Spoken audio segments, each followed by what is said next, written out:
ഏത് Islah. Islah ഇങ്ങനെ എടുത്തിട്ട് നോക്ക്, ഇതിന്റെ മറ്റേ അവതാരിക ആരാണ്? ഇതിന്റെ പത്രാധിപ സമിതി ഹുസൈൻ സലഫി, ഡോക്ടർ കെ സക്കരിയ സലാഹി, അബ്ദുൽ ജബ്ബാർ മൗലവി എന്നൊക്കെ പറഞ്ഞ് വീണ്ടും അദ്ദേഹം ഒന്നവിടെ ആവർത്തിച്ച് വായിക്കുക. അതൊന്നും ഇവിടെ നിന്ന് കേൾക്കുക. കൃത്യമായി ഇവർ നടത്തുന്ന ഇവരുടെ തനി സ്വഭാവം എന്ത് എന്ന് ബോധ്യപ്പെടുത്തി തരാം. അദ്ദേഹം വായിക്കുന്നത് ഒന്നുകൂടി നിങ്ങൾ കേൾക്കുക. ഈ പറഞ്ഞ അലി മദനി തന്നെ. എന്താ സംഭവം? അവരുടെ മൗലവി എഴുതി എന്ന കണ്ണട വെച്ച് പ്രായം ചെന്ന ഒരു മൗലവിയെ കാണിച്ചു തന്നില്ലേ? കൊണ്ടോട്ടിക്കടുത്ത അബ്ദുൽ ജബ്ബാർ മൗലവിയാണ്.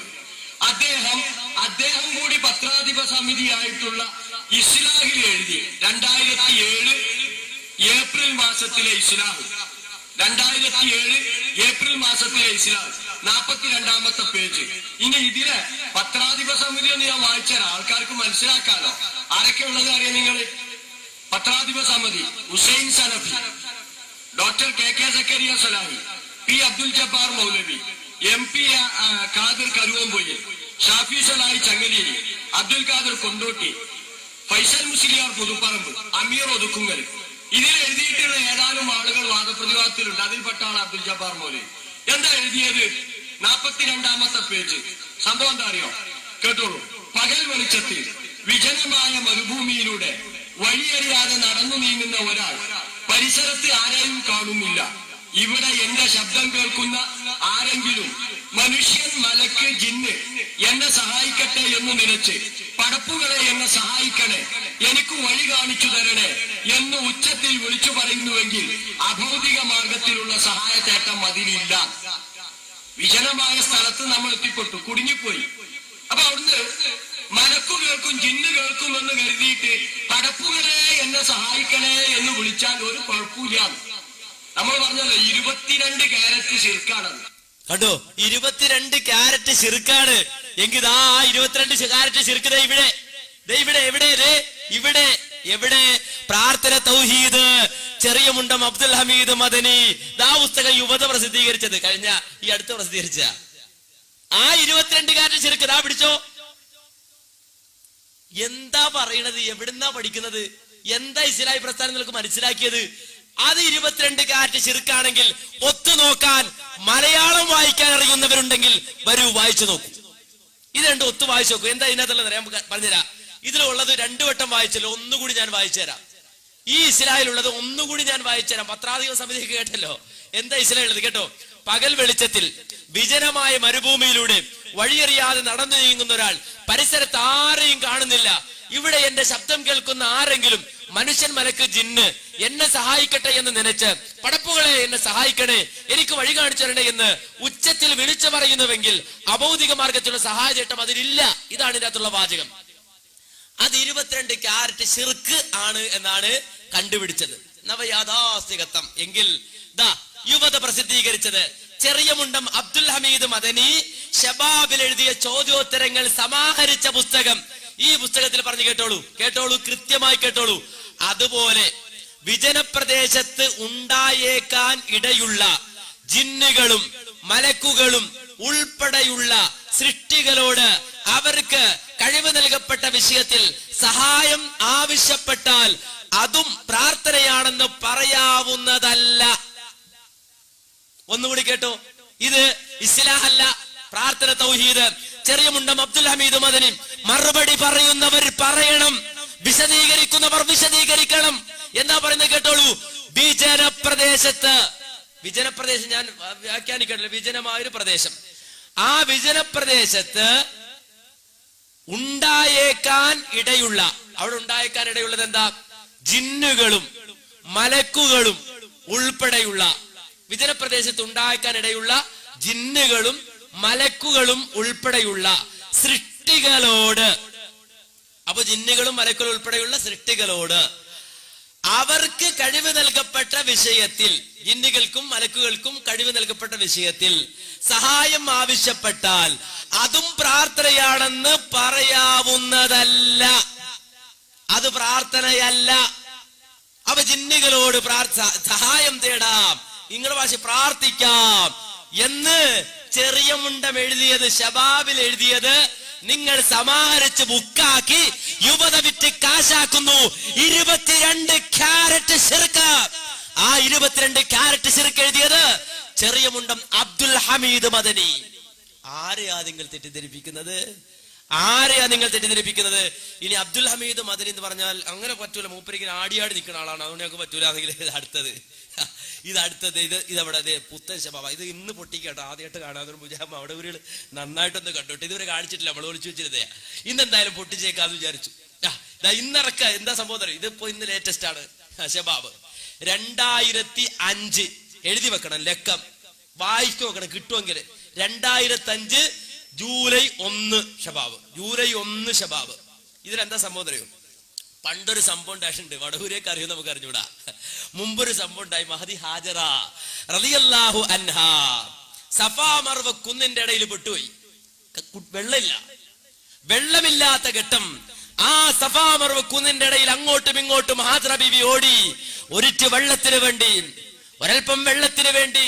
അതേ കാരിട്ടടിക്കുന്ന പിഞ്ചോമലയുടെ ഇസ്മായിലിന്റെ തൊണ്ട നിലക്കാൻ ഒരൽപ്പം വെള്ളം അന്വേഷിച്ചുകൊണ്ട് ഹാജറ ബീവി അങ്ങോട്ടും ഇങ്ങോട്ടും ഓടുകയാണ്.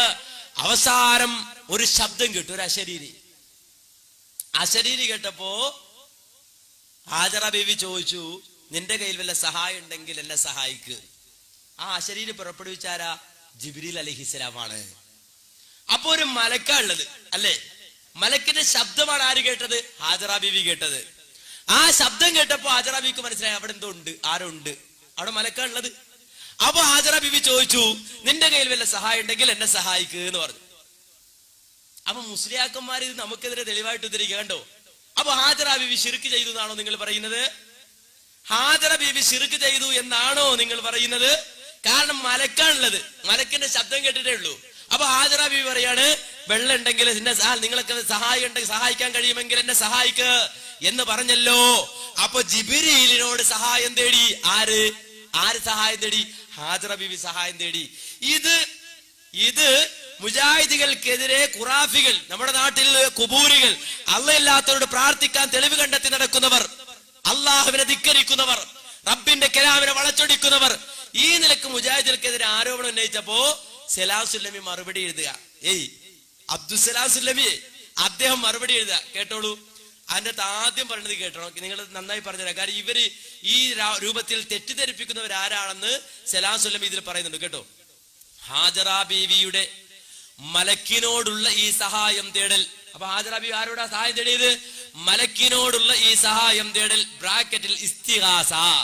ശിർക്കാണെന്ന് ഒരു വഹാബിയും വാദിച്ചിട്ടില്ല. അപ്പൊ അതെന്തല്ല? ശിർക്കല്ല. ശിർക്കാണെന്നൊരു വഹാബിയും വാദിച്ചിട്ടില്ല, വാദിക്കുകയുമില്ല. നാളെ ഞങ്ങൾ വാദിക്കുമോ? അതുമില്ല. കാരണം എന്താ? ഈ പുരോഹിതന്മാർക്ക് കാര്യകാരണ ബന്ധത്തിനപ്പുറം അഭൗതിക മാർഗം, മറഞ്ഞ വഴി എന്നെല്ലാം പറയുന്നതിന്റെ ആശയം എന്താണെന്ന് മനസ്സിലാവാതെ പോയതാണ് ഇത്തരം വിഡ്ഢിത്തങ്ങൾ എഴുതുവാൻ ഇവരെ പ്രേരിപ്പിക്കുന്നത്. അപ്പോ വിവരമില്ല, പുരോഹിതന്മാർക്ക് വിവരമില്ലാത്തതുകൊണ്ടാണ് ഇങ്ങനെ പറയുന്നത്. എന്നിട്ട് കേട്ടോളൂ, ഹറാം തിന്നുന്നവർക്ക്, ഇതെന്റെ വാചകമല്ല, സലാം സുല്ലമി എഴുതിയ വാചകാണ്. ഹറാം തിന്നുന്നവർക്ക് സത്യം ഗ്രഹിക്കാൻ പ്രയാസമായിരിക്കുമെന്ന് ഇമാം ഗസ്സാലി റളിയല്ലാഹു അൻഹുവിനെ പോലുള്ള പണ്ഡിതന്മാർ പ്രഖ്യാപിച്ചത് വളരെ യാഥാർത്ഥ്യമാണ്. കണ്ടോ? അപ്പൊ ഹറാം തിന്നുന്നവന് സത്യം മനസ്സിലാക്കാൻ കഴിയില്ല. ഈ ഹാജറ ബീവിയുടെ സംഭവം മനസ്സിലാക്കാൻ കഴിയാത്തവൻ, അവനെ സംബന്ധിച്ച് ഹറാമ് തിന്നുന്നതുകൊണ്ടാണ്. ഹലാല് തിന്നാല് സത്യം മനസ്സിലാകും. ഇതൊന്നും ഞാൻ പറയല്ല, ആര് പറയാ? സലാം സുല്ലമി. എന്നിട്ടിതാ ഇതിന്റെ അവസാനം, ഈ വിശദീകരണം തീരുന്നില്ല. ഇതിന്റെ അവസാനം നീ ഇവിടെ കൃത്യമായി ഞാൻ കാണിക്കേണ്ടത്, കൃത്യമായി ഈ ഇസ്ലാഹിൽ എന്താ ഉള്ളത് അത് തന്നെ ഇതിലുണ്ട്. പക്ഷേ ഇസ്ലാഹിൽ പറഞ്ഞത് അറിയാം, പകൽ വെളിച്ചത്തിൽ വിജനമായ മരുഭൂമിയിലൂടെ വഴിയറിയാതെ നടന്നു പോകുന്ന ഒരാൾ നടന്നു പോകുന്നതിനെ പറ്റിയാ പറഞ്ഞത്. എന്നാൽ ഇതിൽ പറയുന്നത് നോക്കൂ, എന്താ പറയുന്നത്? നാം പറയുന്ന വാദം എന്താണെന്ന് പോലും മനസ്സിലാക്കാതെയാണ് ഇവർ ഖണ്ഡനം എഴുതുന്നത്. നമ്മളിവിടെ അലമല്ലാക്കെ നടത്തിയ തിരിമറിയുണ്ടല്ലോ, അതുപോലെ എന്താ പറയുന്നത് അറിയില്ല, നമ്മുടെ വാദം എന്താണെന്ന് അറിയാതെയാണ് മറുപടി എഴുതുന്നത്. ഇദ്ദേഹം സലാം സുല്ലമി ഒരു ഉദാഹരണം പറയാണ്. ഒരു മുസ്ലിയാര് ഒരു മരുഭൂമിയിൽ അകപ്പെട്ടു. വിജനപ്രദേശം, മരുഭൂമിയിൽ ഒരു മുസ്ലിയാര് അകപ്പെട്ടു. ദാഹജലത്തിന് വേണ്ടി അയാൾ നെട്ടോട്ടമോടുകയാണ്. മരുഭൂമിയിൽ അകപ്പെട്ടപ്പോ വെള്ളമില്ല. ആ വെള്ളം കിട്ടാൻ അയാൾ നെട്ടോട്ടോടുകയാണ്. അപ്പോൾ അയാൾ ഒരു അശരീരി കേട്ടു. ആര്? ഈ ആളുണ്ടല്ലോ, ഈ വിജന പ്രദേശത്ത് പോയ ഒരു മുസ്ലിയാര്, വെള്ളം കിട്ടാത്ത മുസ്ലിയാര്, അയാളൊരു അശരീരി കേൾക്കാണ്. ഹാജറ ബീവിയുടെ സംഭവത്തെ അടിസ്ഥാനമാക്കി അയാൾ ആ ശബ്ദം പുറപ്പെടുവിച്ച ആളെ ഉദ്ദേശിച്ചുകൊണ്ട് നിന്റെ അടുക്കൽ വെള്ളമുണ്ടെങ്കിൽ എന്നെ സഹായിക്കൂ എന്ന് ദയനീയമായി സഹായതേട്ടം നടത്തിയാൽ മുസ്ലിയാർ ശിർക്ക് ചെയ്യുന്നില്ല. അശരീരി കേട്ടപ്പോ മുസ്ലിയാർ പെട്ടെന്ന് ചിന്തിക്കാണ്, പണ്ടിങ്ങനെ ഒരു അശരീരി ഹാജറ ബീവി കേട്ടിട്ടുണ്ട്, ഒരു മലക്ക് വന്നിട്ട്. അപ്പൊ ഇവിടെ എന്തുണ്ടാവും? മലക്കുണ്ടാവും. അപ്പോ എനിക്ക് വെള്ളം തരണേ എന്ന് ചോദിച്ചാൽ മുസ്ലിയാർ ശിർക്ക് ചെയ്യുന്നില്ല. സലാം സുല്ലമി പറയാം, മലക്കിനോട് പ്രാർത്ഥിക്കാം. വാല് പറയാമോ നാളെ? എങ്ങനെ വാല് പറയുമോ? ചെറിയ മുണ്ടം എഴുതിയതിന് വാല് പറയുമോ? സലാം സുല്ലമി എഴുതിയതിന് വാല് പറയുമോ? ഇസ്ലാഹിൽ കണ്ടത് 22 ക്യാരറ്റ് ശിർക്കാണെങ്കിൽ അതിന് തത്തുല്യമായ വാചകം ചെറിയ മുണ്ടം എഴുതിയാൽ തൗഹീദാകുമോ? യുവത പ്രസിദ്ധീകരിച്ചാൽ തൗഹീദാകുമോ? സുല്ലമി എഴുതിയാൽ തൗഹീദാകുമോ? ശബാബിൽ വന്നാൽ തൗഹീദാകുമോ? അതോ മാറ്റു കുറയുമോ? നമുക്കറിഞ്ഞൂടാ. ഇസ്ലാഹിൽ എഴുതിയ മാറ്റു കൂടും, ശബാബിൽ എഴുതിയാൽ മാറ്റു കുറയും. കാര്യപ്പെട്ട ആളുകളാണ് ഇസ്ലാഹിന്റെ പത്രാധിപ സമിതിയിലുള്ളത്. അങ്ങനെയാണോ? എന്താ ഒന്ന് തെളിച്ചു പറ. ഈ നാട്ടിലെ കുട്ടികളെ പോലും ഈ പ്രസ്ഥാനത്തിനെതിരെ തെറ്റിദ്ധരിപ്പിക്കുന്നവരെ ആത്മാർത്ഥതയുണ്ടെങ്കിൽ സമർപ്പിക്കുന്നു 3 തെളിവുകൾ, 2 തെളിവുകൾ ഇതാ ഇതിനോടൊപ്പം. തൽക്കാലം 3 എണ്ണം എന്ന് പറഞ്ഞത് വാക്ക് പഠിച്ചു പോയതല്ല. 3 എണ്ണം ചോദിച്ചാൽ 3 എണ്ണം തരും. നാക്ക് പിഴവെന്നല്ല, 3 എണ്ണം ഇനി ഒന്നുകൂടി ചോദിച്ചാൽ ഒന്നുകൂടി തരും. ഇനി അത് എവിടെ ഉണ്ടെന്ന് ചോദിച്ച് ബേജാറാണ്ട്, ഇനി ഇപ്പൊ അതിന് ബേജാറാണ്ട്. കാരണം ഞാൻ നാളെ മരിച്ചു പോയാലും 3ാമത്തെ തെളിവ് പറയാൻ കഴിഞ്ഞില്ലെങ്കിൽ അതുകൂടെ പറഞ്ഞ കഥ. ഇത് തൗഹീദ് സമഗ്ര പഠനം. ഇതിനകത്തോണ്ട് ഇത് സലാം സുല്ലമി എഴുതിയ തൗഹീദ്. മദനിമാര് സലാഹിമാര് സുല്ലൈമാരൊക്കെ ഉണ്ടെങ്കിൽ വീട്ടിൽ പോയി തപ്പിയാൽ കിട്ടും ഇത്. എന്ത് തൗഹീദ് ഒരു സമഗ്ര പഠനം സലാം സുല്ലമി ഈ പുസ്തകത്തിൽ ഇത് തന്നെ എഴുതി വെച്ചിട്ടുണ്ട്. ഇതൊന്നും വായിച്ചു പഠിക്കാതെ മുജാഹിദ് പ്രസ്ഥാനത്തിന് മെക്കിട്ടേറ ഇറങ്ങിയതാ. അത് കേട്ടിട്ട് ഒന്നും മിണ്ടാതെ ഞങ്ങൾ തോറ്റമ്പീന്ന് വിചാരിച്ച് ഞങ്ങളങ്ങ് പോകുന്നു വിചാരിച്ചോ? ഇതൊക്കെ എത്ര മുമ്പ് ഞങ്ങൾ കൃത്യമായി കേരളത്തിൽ അങ്ങോളം ഇങ്ങോളം മറുപടി പറഞ്ഞ് തന്നിട്ടുണ്ട്, വിശദീകരിച്ചിട്ടുണ്ട്. പിന്നെയും